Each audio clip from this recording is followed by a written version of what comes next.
Today we're bringing you the complete story of every execution that took place in the United States during January and February 2025. In this report, we'll examine the serious crimes that led these individuals to death row. We'll also look at what they chose for their final meals and share the last words they spoke before their executions.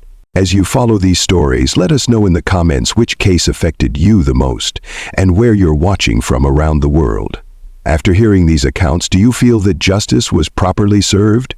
Or do these cases raise more questions about our legal system? Before we start with the first case, please take a moment to like this video and subscribe to our channel for more in-depth reporting.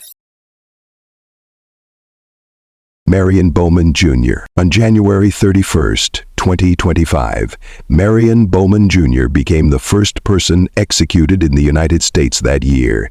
He was 44 years old when he died by lethal injection at Broad River Correctional Institution in South Carolina. Bowman had been waiting on death row for almost 23 years since his conviction in 2002. To understand this case, we need to go back to February 17, 2001, in the small town of Branchville, South Carolina. The victim was 21-year-old Candace Louise Martin, a young mother who lived with her small son. That night, Candace was killed in her own home. After the murder, someone set fire to the house trying to destroy the evidence, but investigators quickly figured out this was not an accident. They found clear signs of arson and evidence that Candace had fought for her life. Police soon focused on Marion Bowman Jr. as their main suspect. At just 20 years old, Bowman was already known to local police for drug crimes and other trouble. He had been using and selling drugs in the area. The investigation moved fast. Police interviewed several people who knew Bowman, including two men named Travis Felder and James Gadsden. Both men were connected to the crime and later made deals with prosecutors to get lighter sentences in exchange for their cooperation. James Gadsden became the prosecution's star witness. He told the court that Bowman was the one who killed Candace and started the fire. Police also found a gun they said belonged to Bowman and believed it was the murder weapon. Bowman was arrested and charged with murder and arson. From the beginning, he said he was innocent. He claimed the gun was planted by police and that Gadsden was lying to save himself from a harsher sentence. In June 2001, a grand jury officially charged Bowman with murder and arson. His trial started in May 2002 in St. George, South Carolina. Prosecutor Walter Bailey argued that Bowman shot and killed Candace Martin, then burned down her house to cover up his crime. The defense lawyers Norbert Cummings Jr. and Marva Hardy Thomas fought back by questioning Gadsden's story and suggesting that police may have planted evidence. The defense also tried to save Bowman's life by telling the jury about his troubled childhood. They explained that he grew up in a family struggling with alcoholism, started drinking when he was only 10 years old, and was selling drugs by age 14. They hoped this would convince the jury to give him life in prison instead of death. After just 3 hours of discussion, the jury found Bowman guilty of both murder and arson. The prosecution then asked for the death penalty, arguing that the crime was especially brutal and cruel. The jury agreed and sentenced Bowman to death for murder, plus 10 years in prison for arson. Meanwhile, Travis Felder and James Gadsden received much lighter punishments because of their plea deals. Felder got probation, while Gadsden was sentenced to 20 years in prison. For the next 23 years, Bowman's lawyers filed appeal after appeal, trying to save his life. His case went to the South Carolina Supreme Court, federal courts, and even the U.S. Supreme Court. Every single appeal was denied. Bowman also joined other death row prisoners in challenging South Carolina's execution methods, arguing that the electric chair and firing squad were cruel and unusual punishments. But the courts ruled that the state's execution methods were legal. As his execution date got closer, Bowman's lawyers and family begged the governor to spare his life.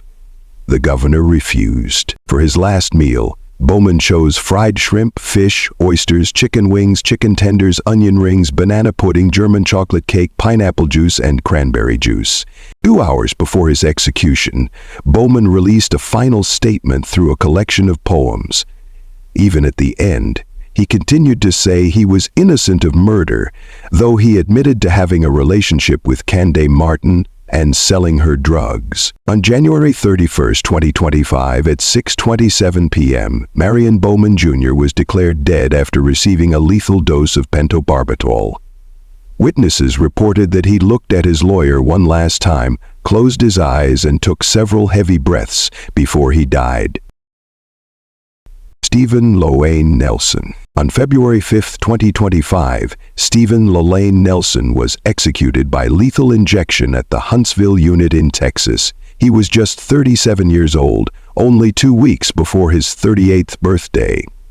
Nelson had been on death row for almost 13 years after being sentenced in 2012 for killing Pastor Clint Dobson. Stephen Nelson's story starts with a childhood filled with pain and neglect. Born in Oklahoma in 1987, he grew up in a home where abuse was common. His mother would often leave him and his brothers and sisters alone for days at a time. His father was rarely around to help. Even as a very young child, Nelson showed signs of serious problems. By age 3, he was already acting out in dangerous ways, including trying to set his mother's bed on fire. As Nelson got older, his behavior got worse. He started stealing, breaking into houses, and getting into fights. He spent much of his childhood locked up in juvenile detention centers. By the time he was a teenager, police in both Oklahoma and Texas knew him well. By 2011, Nelson was living in Tarrant County, Texas. His criminal record was already long, including charges for stealing cars, burglary, and assault. He was on probation for attacking his girlfriend when he committed the crime that would put him on death row. On March 3, 2011, Nelson walked into North Point Baptist Church in Arlington, Texas. Inside the church were 2 people, 28-year-old Pastor Clint Dobson and 69-year-old church secretary Judy Elliott. Nelson's plan was simple: rob the church and take whatever he could find. But the robbery quickly turned into something much worse. Nelson attacked both people inside the church. He beat Pastor Dobson severely, then strangled him with a computer cord. Finally, he put a plastic bag over Dobson's head and smothered him to death. Judy Elliott was also beaten badly. Nelson hit her repeatedly, causing serious injuries to her face, head, and body. He left her for dead, but she managed to survive. After the attacks, Nelson stole Pastor Dobson's laptop computer, Elliott's credit cards, and her car. He used the stolen credit cards to buy clothes and jewelry for himself. He also sold the laptop to get cash. Police caught Nelson quickly. On the day of the murder, he missed a required meeting with his probation officer, which made authorities suspicious. When they started looking for him, they found Dobson's and Elliott's belongings in his possession. The evidence against Nelson was overwhelming. Blood on his shoes matched both victims. His fingerprints were found inside the church. DNA evidence also placed him at the crime scene during the attack. Nelson was charged with capital murder, which in Texas can result in either life in prison or the death penalty. Another man named Anthony Springs was also arrested at first, but charges against him were later dropped. Nelson's trial began in October 2012. Prosecutors told the jury that Nelson was the only killer. They showed the evidence found on him and proved he had used the victim's stolen items after the crime. They called him a predator who killed innocent people for money. Nelson decided to testify in his own defense. He claimed he was only a lookout and that 2 friends, Anthony Springs and Claude Jefferson, were the real killers. He admitted to stealing the laptop and credit cards, but said he never hurt anyone. However, his story didn't hold up. Both of his friends had solid alibis proving they weren't at the church.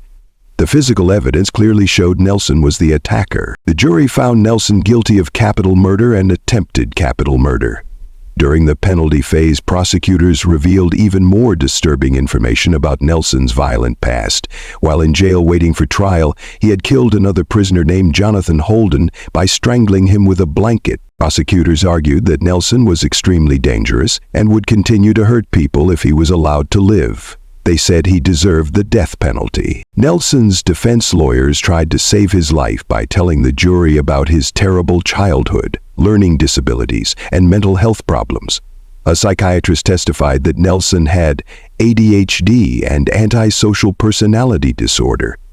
But the jury wasn't convinced that these problems excused his crime. On October 16, 2012, Judge Mike Thomas sentenced Nelson to death. Even after hearing his sentence, Nelson continued to cause trouble.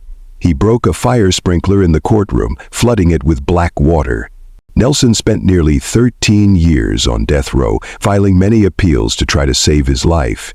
He claimed his lawyers didn't do a good job defending him and that the evidence wasn't strong enough to convict him. He continued to blame his friends for the actual killing, but every court that reviewed his case, from the Texas Court of Criminal Appeals all the way up to the U.S. Supreme Court, rejected his appeals. In the months before his execution, Nelson's case attracted attention from people on both sides of the death penalty debate. Some people, including members of the church community, believed he deserved to die for his crimes. Others, including activists who oppose the death penalty, argued that his troubled childhood meant his life should be spared. As his execution date got closer, protesters gathered outside the prison. Some prayed for mercy, while others demanded justice for Pastor Dobson. Unlike many other states, Texas no longer allows prisoners to request special last meals. This practice ended after another death row prisoner ordered a huge meal and then refused to eat any of it. Nelson was allowed to have visitors, including his wife, in his final hours. When it came time for his last words, he spoke directly to her, saying, "I will always love you no matter. Our love is uncontrollable. I'm at peace. I'm ready to be at home. Let's ride, Warden." At 6:50 p.m. on February 5, 2025, Stephen Nelson was given a lethal dose of drugs. He was pronounced dead just minutes later. Demetrius Terrence Frazier. On February 6, 2025, Demetrius Terrence Frazier was executed by nitrogen gas at Holman Correctional Facility in Alabama. He was 52 years old and had spent more than 32 years in prison, with over a decade on Alabama's death row. Frazier was the first person executed in Alabama in 2025, and the third person executed in the United States that year. Demetrius Frazier was born in Michigan in 1972. His childhood was difficult, with parents who didn't provide proper care. He frequently got into trouble, sneaking out of the house and breaking the law.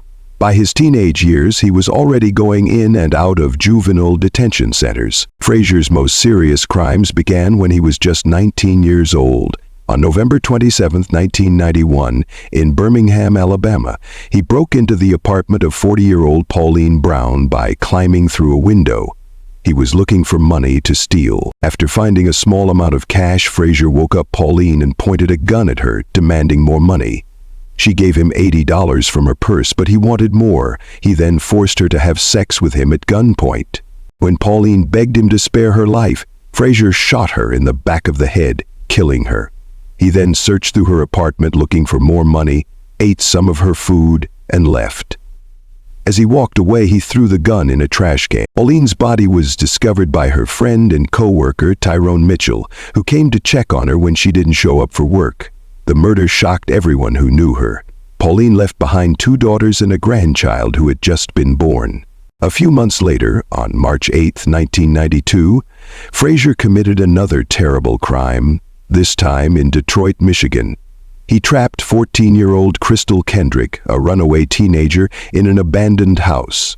While trying to rape her, he shot her in the head as she tried to escape. Crystal's body was found with a bullet wound to the head, leaving her family devastated. Police also suspected Frazier of raping at least 8 other women in Michigan during this time period.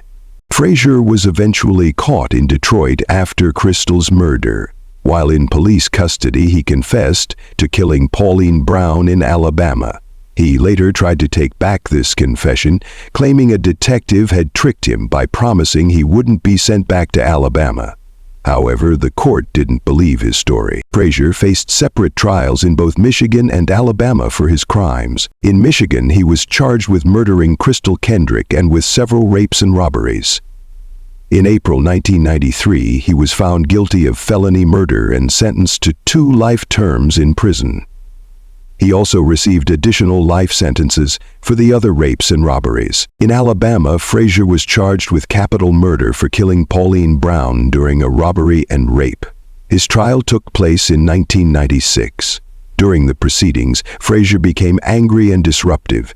He accused the mostly white jury of being racist and even threw a pen at them. Despite his outbursts, the jury found him guilty of capital murder. They recommended the death penalty by a vote of 10-2. On August 8, 1996, Judge Mike McCormick sentenced Frazier to death. He also received a life sentence for the murder that happened during the rape. Frazier spent many years trying to appeal his death sentence.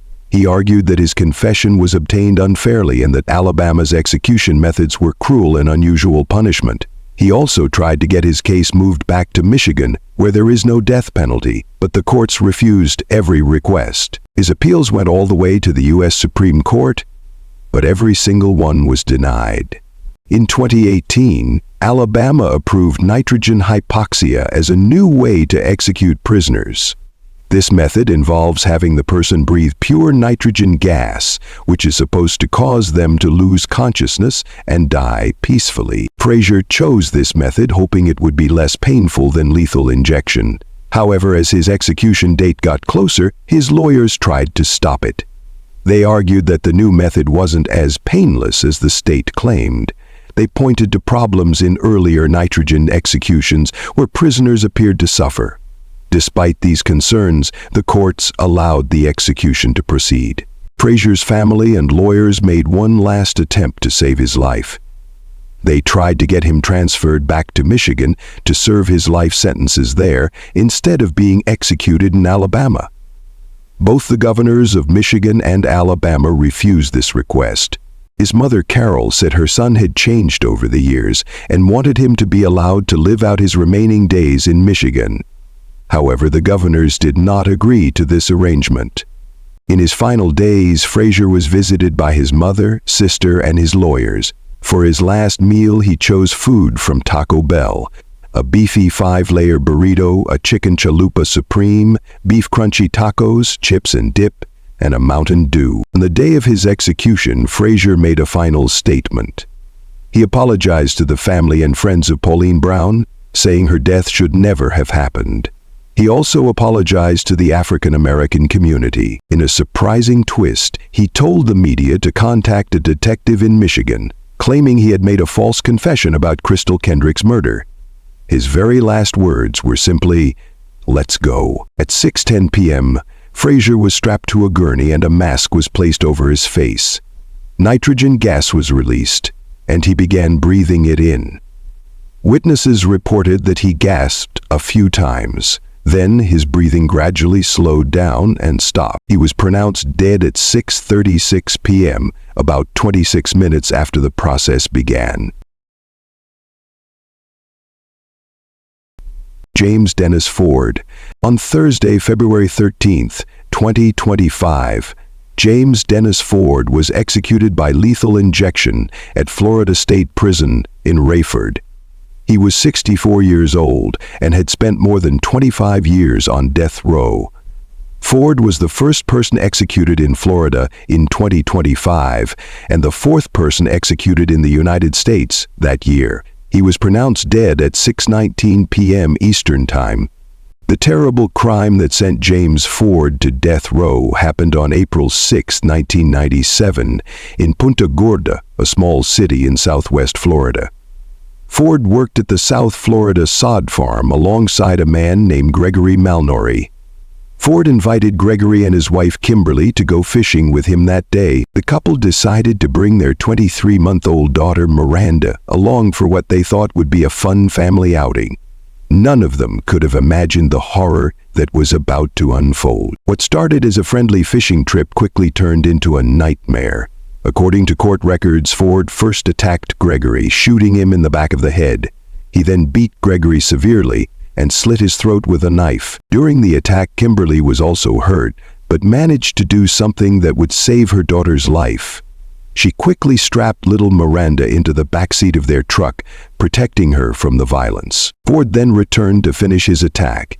He raped and beat Kimberly before shooting her to death. About 18 hours later, An employee at the sod farm made a horrifying discovery: the bodies of Gregory and Kimberly Malnoury. But there was also a miracle. Little Miranda was still alive. The toddler was dehydrated, covered in insect bites, and stained with her mother's blood. She was just 23 months old and had somehow survived alone for almost an entire day after watching her parents get murdered. The brutal crime shocked the entire community. Gregory and Kimberly were well-known and well-liked people. Gregory's mother, Connie Ankney, remembered her son as a loyal friend and a devoted father. Kimberly's family described her as a selfless person who was full of life. Their deaths left a deep wound in everyone who knew them, but especially in their daughter Miranda, who would now have to grow up without her parents. When police questioned Ford, he told them a different story. He claimed that he went fishing with the Malnourys and left them alive when he went hunting by himself. However, the evidence told a very different story. Witnesses saw Ford with blood on his face, hands, and clothes. He also had large scratches all over his body. Most importantly, police found Ford's DNA and his gun at the crime scene, directly linking him to the murders. The evidence was overwhelming. Ford was clearly the killer. James Ford was arrested and charged with 2 counts of first-degree murder, along with rape and other crimes. He pleaded not guilty to all charges. During his trial in 1999, Ford's defense lawyers tried to save his life by explaining his troubled background. They told the jury that Ford's father was an alcoholic, and his mother abandoned the family when Ford was just 14 years old. Ford had been very close to his father, and after his dad died, Ford's life fell apart. He began drinking heavily, sometimes consuming up to 24 beers a day, and dropped out of school. The defense argued that Ford had the mental development of someone much younger than his actual age. They claimed that because of his problems, the death penalty was too harsh a punishment. However, the jury wasn't convinced by these arguments. The evidence against Ford was simply too strong, and the pain he had caused the Malnoury family was impossible to ignore. The jury found Ford guilty on all charges. He was sentenced to death for the murders of Gregory and Kimberly Malnoury. The judge noted that the crime was especially cruel because it happened in front of the couple's young daughter. Ford spent more than 2 decades on death row, with his lawyers filing many appeals to try to save his life. They continued to argue that he should not be executed because of his mental health issues and difficult childhood. They claimed he was not fully responsible for his actions, but every single appeal was denied. The courts ruled that the evidence was too strong and the crime too brutal to change his sentence. In the days leading up to his execution, Ford was visited by 3 family members. On his last day, he was given his final meal, which consisted of steak, macaroni and cheese, fried okra, sweet potato, pumpkin pie, and sweet tea. Ford chose not to speak any final words aloud to the people present at his execution. However, he did write a final statement that read, "Hugs, prayers, love. God bless everyone." On the evening of February 13th, 2025, Ford was led into the execution chamber at Florida State Prison. He was strapped to a gurney, and the lethal drugs were injected into his veins. James Dennis Ford was pronounced dead at 6:19 p.m. Richard Lee Tadler. On February 13th, 2025, Richard Lee Tadler was executed by lethal injection at the Huntsville unit in Texas. He was 46 years old, just 8 days after his birthday. Richard Tadler's story begins with a troubled childhood in California, where he was born in 1979. His home life was filled with problems from the start. His parents fought constantly, and his father struggled with alcohol and was rarely around to help raise him. His mother worked long hours to support the family, but eventually left when Tadler was just 10 years old. After that, he moved back and forth between living with his mom and dad, but never really felt like he had a stable home anywhere. School was also difficult for Tadler. He struggled with his classes and had to repeat a grade. When he was 12, doctors diagnosed him with ADHD. He was known for having a quick temper, though his family said he could also be kind when he wanted to be. As Tadler grew up, his problems got worse. He was convicted of several crimes in California, including burglary, escaping from custody, and assaulting a police officer. In one incident, he even managed to escape from a patrol car. He also threatened his parole officer at one point. By 2004, Tabler had moved to Killeen, Texas, where he got a job working at a nightclub. Everything changed during Thanksgiving weekend in 2004. On November 26th, Tabler went to the nightclub where he used to work, bringing along an 18-year-old soldier named Timothy Payne. Tabler had been fired from the club and held a grudge against the manager, Mohammed Amin Ramouni. Tabler claimed that Ramouni had threatened his family, so he decided to get revenge. Tabler came up with a plan. He called Ramouni and pretended he wanted to sell him stereo equipment. They arranged to meet in a parking lot. When Ramouni arrived, he brought his friend Haitham Frank Zaid with him. When the two men got to the parking lot, Tabler and Payne opened fire on both of them. Tabler then dragged Ramouni out of the car and shot him again to make sure he was dead. They stole a wallet and a bag from the victim's car. Payne even recorded parts of the shooting on video. 2 days later, on November 28th, Tabler killed again. This time, his victims were two teenage girls who also worked at the nightclub, 16-year-old Amanda Benefield and 18-year-old Tiffany Dotson. Both girls worked as dancers at the club. Tabler tricked the girls into coming with him by promising to give them drugs. Instead, he took them to a lake and shot both of them to death. He believed the girls had told police about his earlier crimes and wanted to silence them. After killing the girls, Tabler actually called the sheriff's office to brag about what he had done. He also threatened to kill more people if the nightclub wasn't shut down. The bodies of the two girls were discovered by a worker from the Army Corps of Engineers. Police were able to identify Dotson quickly, but it took several days to figure out that Benefield was a runaway from Louisiana. On the same day he killed the two girls, Tabler was arrested on a separate charge of felony theft. While he was in police custody, he confessed to all 4 murders. He also told police that Timothy Payne had helped him with the first 2 killings. The evidence against Tabler was very strong. Besides his confession, police had witness statements and physical evidence from the crime scenes. Payne was also arrested and later convicted for his role in the murders. Tabler was charged with 4 counts of capital murder. Even though he had confessed to police, he pleaded not guilty when his case went to court. His trial for the murders of Ramouni and Zayed began in March 2007. The evidence was overwhelming, and the jury found him guilty after just a few days of deliberation. On April 2, 2007, Tabler was sentenced to death for both murders. He was still facing charges for killing Benefield and Dotson, but those cases were never brought to trial since he was already sentenced to death. Timothy Payne was tried separately for his role in the first 2 murders. He was sentenced to life in prison and will be eligible for parole after serving 40 years.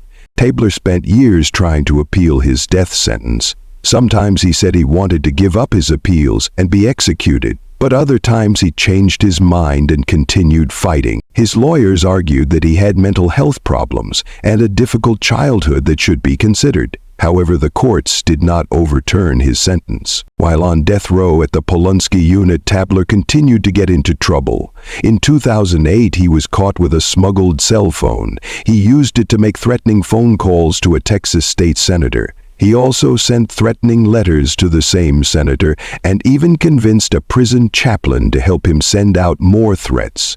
Tabler's mother was arrested for helping him get the cell phone into the prison. For these additional crimes, Tabler received an extra 10 years in prison. Despite his violent past, Tabler's family said he changed during his time in prison. He became religious, wrote books, and created artwork. He also tried to help other inmates and even raised a baby lizard in his cell. In his final years, Tabler said he was sorry for what he had done and wanted to make peace before he died. In the weeks before his execution, Tabler was visited by his mother, sister, and wife. His wife had met him through a prison letter program, and they got married while he was on death row. Tabler decided to stop fighting his execution, though his lawyers still asked the governor for mercy. They argued that he had changed and was no longer dangerous to society. On February 13, 2025, Tabler was led into the execution chamber at Huntsville. Since Texas no longer allows special last meal requests, he ate the same food as other inmates. In his final statement, Tabler expressed deep regret for his crimes. He thanked the prison officers for treating him with kindness and thanked his family for their support throughout his time in prison. Richard Lee Tabler was put to death by lethal injection in the Huntsville unit. He was pronounced dead at 6:38 p.m. We've looked at the stories of 5 people who were executed in the United States during January and February 2025. Each case was different, but all were tragic and left many lives forever changed. Which case affected you the most, or made you think the hardest about these difficult issues? Let us know in the comments below. We want to hear your thoughts and feelings about these cases. Don't forget to like this video, share it with others, and subscribe to our channel. We'll continue bringing you important stories that matter.